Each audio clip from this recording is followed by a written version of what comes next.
te quieres divertir con encanto y con primor, solo tienes que vivir un verano en Nueva York. Si te quieres divertir.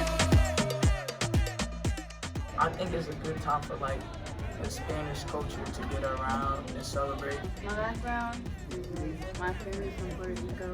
I'm Puerto Rican and Venezuelan. I'm Dominican, I'm Puerto Rican. My favorite thing about being Puerto Rican is about the food. Food, Puerto Rican food is so good. Empanadas. I like empanadas, plátanos, rice and beans. It's all so good, so yum yum yum. I got like a own month for my culture.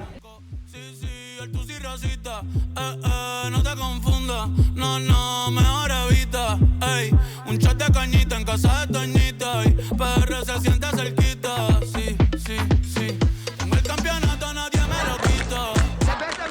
No me voy de vete nuevo, Puerto Rico. Como Bad Bunny va a ser rey del pop, ey, con reggaeton y dembow, ey, con reggaeton y dembow, sí, con reggaeton y dembow, como Bad Bunny va a ser rey del pop, ey, con reggaeton y dembow, me siento como el lápiz en Capeldo, cuando yo nací fue que nació el flow, de low a low, ping pong, flow pesado, big pong con silenciador.